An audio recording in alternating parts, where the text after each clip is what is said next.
9% das pessoas que utilizam de jogos eletrônicos acabam se tornando dependentes desses jogos eletrônicos. Esse número vem crescendo com o que está acontecendo agora pela situação da quarentena. A quarentena permitiu que mais pessoas ficassem em casa, e por ficar em casa, às vezes aquela sensação de isolamento social, aquela sensação de vazio ou não saber como realmente poder aproveitar o tempo criando uma rotina, tem feito com que mais pessoas passem a ocupar o seu tempo com jogos eletrônicos. E o número de 9% que se tornam dependentes é um número muito grande. E o que acontece com a pessoa que se torna dependente de algum jogo? Essa pessoa acaba deixando que o game controle a vida dela, trazendo alguns prejuízos, como, por exemplo, atrapalhando nos estudos, atrapalhando no trabalho, deixa de fazer as tarefas do trabalho ou dos estudos para poder passar mais tempo jogando, aumenta o nível de irritabilidade, o nível de ansiedade e estresse daquela pessoa, um sentimento também de vazio logo após ter jogado o jogo e percebeu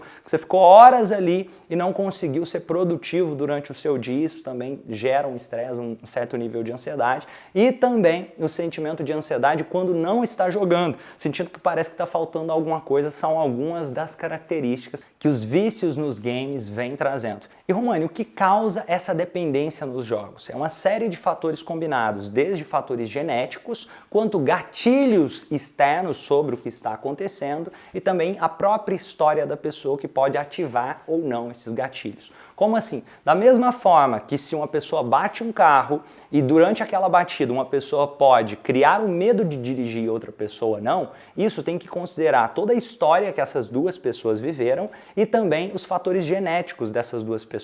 Da mesma forma acontece com os jogos. Pode ser que mesmo uma pessoa sendo exposta a jogar jogos todos os dias, ela não crie essa dependência, enquanto outra pessoa sendo exposta a essa mesma situação vai se tornar dependente. Isso influencia então fatores genéticos, os gatilhos externos, como por exemplo essa situação de quarentena atual, o sentimento de isolamento, entre outros fatores que podem contribuir, e também toda a história de vida do que aconteceu com essa pessoa, se essa pessoa já teve quadros de dependência em algum tipo de jogo ou qualquer outro tipo de vício, porque atividades que geram dependências, que geram algum tipo de vício, seja por exemplo o vício em jogos, seja o vício em comida, seja o vício em drogas ou algum outro tipo de vício, liberam dopamina, que tem a ver com prazer, o sentimento de prazer imediato. Só que esse sentimento de prazer imediato que está sendo abastecido ali, seja com o vício em jogo ou qualquer outro tipo de vício, consequentemente pode gerar um vazio emocional em um segundo momento. Como assim? Imagina uma pessoa, por exemplo, que tem vício e compulsão alimentar.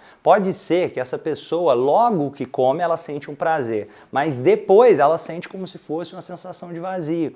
Ou a mesma coisa para uma pessoa que é dependente de algum tipo de química, seja algum tipo de droga. Pode ser que naquele momento ela tenha o sentimento, a dopamina, só que logo em seguida um sentimento de vazio, um sentimento talvez de culpa. A mesma coisa pode acontecer com pessoas que são dependentes de games, dependentes de jogos também. Um sentimento que depois de realizar a atividade, você se sente mais vazio ou mais improdutivo do que até antes de realizar a atividade. E inclusive, um fato que é bem curioso é que tanto pessoas que, por exemplo, têm algum tipo de vício em cigarro ou jogos, geralmente dizem, nossa, mas quando eu vou e jogo eu me sinto menos ansioso, ou quando eu fumo um cigarro eu fico menos ansioso. E é justamente ao contrário, é justamente o vício que está criando essa ansiedade, seja o vício em jogo, seja o vício em cigarro, seja o vício em celular ou qualquer que seja o outro tipo. A ansiedade nesses casos acontece justamente porque quando eu utilizo de algo externo para preencher algo que deveria ser interno, ou seja, algum sentimento que precisa ser organizado,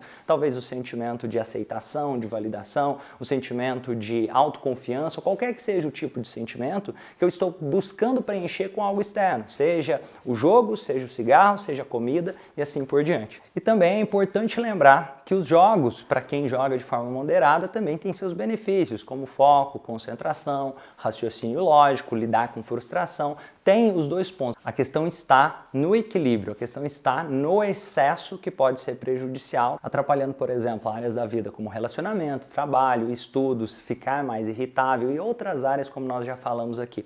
Então, acredito que esse vídeo aqui ajudou a deixar mais claro como está acontecendo essa questão do aumento de vícios em relação à quarentena, essa situação de pandemia, e compartilhe esse vídeo com alguma pessoa que você acredita que poderia se beneficiar desse material. Então, grande abraço e vamos juntos transformar esse mundo num lugar melhor.